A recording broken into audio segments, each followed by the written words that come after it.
نحمدہ و نصلی علی رسولہ الکریم اما بعد فاعوذ باللہ من الشیطان الرجیم بسم اللہ الرحمن الرحیم السلام علیکم ورحمۃ اللہ وبرکاتہ۔ اولاً اللہ سے دعا ہے کہ اللہ تعالیٰ ہمیں سچ اور حق کہنے کی توفیق عطا فرمائیں اور ہمیں دنیا کی ہر قسم کی فتنے سے محفوظ رکھے۔ اما بعد، آج کا مذاکرہ جو ہے وہ ہمارا عبرت کی چند باتوں کے اوپر ہے۔ مثلاً حضرت ابو ذر غفاری نے عرض کیا کہ یا رسول اللہ، حضرت موسیٰ علیہ السلام کے صحیفے کیا تھے؟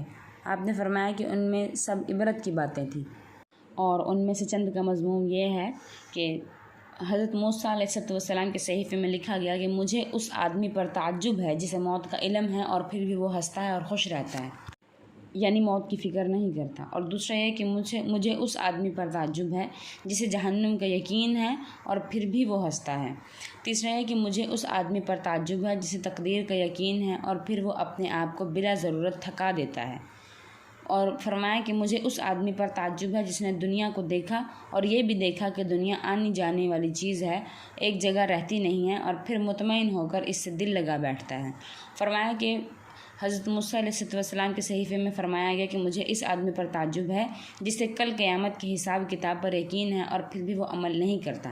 اسی طرح حضرت عمر رضی اللہ عنہ نے اپنے صاحبزادے حضرت عبداللہ بن عمر کو خط میں لکھا کہ اما بعد، میں تمہیں اللہ سے ڈرنے کی وصیت کرتا ہوں، کیونکہ جو اللہ سے ڈرتا ہے اللہ اسے ہر شر اور فتنے سے بچا کر رکھتے ہیں، اور جو اللہ پر توکل کرتا ہے اللہ تعالیٰ اس کے کاموں کی کفایت کرتا ہے، اور جو اللہ کو قرض دیتا ہے یعنی دوسروں پر اپنا مال اللہ کے لیے خرچ کرتا ہے، اللہ تعالیٰ اس سے بہتر بدلہ اسے عطا فرماتے ہیں۔ پھر فرمایا کہ جو اللہ کا شکر ادا کرتا ہے اللہ اس کی نعمتوں کو بڑھا دیتے ہیں، اور فرمایا کہ تقویٰ ہر وقت تمہارا نصیب العین اور تمہارے اعمال کا سہارا اور ستون اور تمہارے دل کی صفائی کرنے والا ہونا چاہیے۔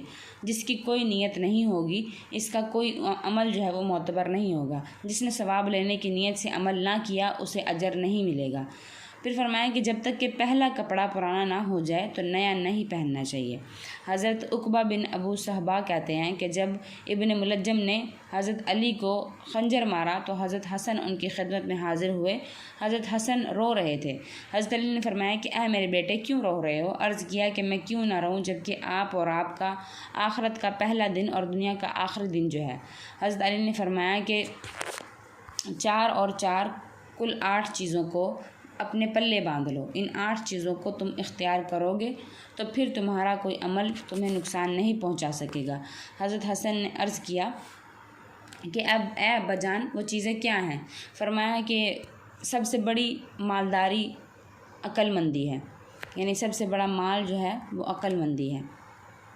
آپ نے فرمایا کہ سب سے بڑی مالداری جو ہے وہ عقل مندی ہے، اور یعنی مال سے بھی زیادہ کام کرنے اور کام آنے والی چیز جو ہے وہ سمجھداری اور عقل ہے، اور سب سے بڑی فقیری جو ہے وہ حماقت ہے اور بے وقوفی ہے، یعنی سب سے بڑا فقر، سب سے بڑی غریبی جو ہے وہ بے وقوفی ہے۔ پھر فرمایا کہ سب سے زیادہ وحشت کی چیز اور سب سے زیادہ بڑی تنہائی اور عجب خود پسندی ہے۔ مطلب یہ کہ اپنی خود پسندی میں بندہ اوروں کے ساتھ صلح کرنا بھول جاتا ہے۔ پھر آپ نے فرمایا کہ سب سے زیادہ بڑائی جو ہے وہ اچھے اخلاق میں ہے، یعنی سب سے زیادہ بڑی چیز اور سب سے زیادہ اعلیٰ مقام والی چیز جو ہے وہ اچھا اخلاق ہے۔ حضرت حسن فرماتے ہیں کہ میں نے کہا ابا جان یہ 4 چیزیں تو ہو گئی، باقی 4 چیزیں بھی آپ مجھے بتا دیجئے۔ فرمایا کہ بے وقوف کی دوستی سے بچنا، کیونکہ وہ فائدہ پہنچاتے تمہارا نقصان کر دیتا ہے۔ پھر فرمایا کہ جھوٹے کی دوستی سے بچنا، کیونکہ جو تم سے دور رہے یعنی تمہارا دشمن اسے قریب کر دے گا، اور جو تمہارے قریب ہے یعنی تمہارا دوست اسے تم سے دور کر دے گا۔ اور چوتھی چیز حضرت علی رضی اللہ عنہ نے حضرت حسن کو یہ بتائی کہ کنجوس کی دوستی سے بچنا، کیونکہ وہ تمہیں معمولی سی چیز کے بدلے میں بیچ دے گا۔ اسی طرح حضرت سعید بن مسیب کہتے ہیں کہ حضرت عمر بن خطاب نے لوگوں کے لیے 18 باتیں مقرر کی جو کہ تمام کی تمام حکمت اور دانائی کی باتیں تھیں۔ انہوں نے فرمایا کہ جو تمہارے بارے میں اللہ کی نافرمانی کرے اور تم اسے اس جیسی اور کوئی اور سزا نہ دے سکو تو تم اس کے بارے میں اللہ کی اطاعت کرو۔ اور پھر آپ نے فرمایا کہ اپنے بھائی کی کسی بھی بات کو برا نہ سمجھو بلکہ اسے اچھے رخ کی طرف لے جانے کی کوشش کرو۔ پھر آپ نے فرمایا کہ مسلمانوں کی زبان جو بول بھی نکالے تو اس کا تم کوئی خیر کا مطلب ہی نکال لو اور اسے برے مطلب کا گمان مت کرو۔ پھر آپ نے فرمایا کہ جو آدمی ایسے کام کرتا ہے جس سے دوسروں کو بدگمانی کا موقع ملے تو وہ اپنے سے بدگمانی کرنے والوں کو ہرگز ملامت نہ کرے۔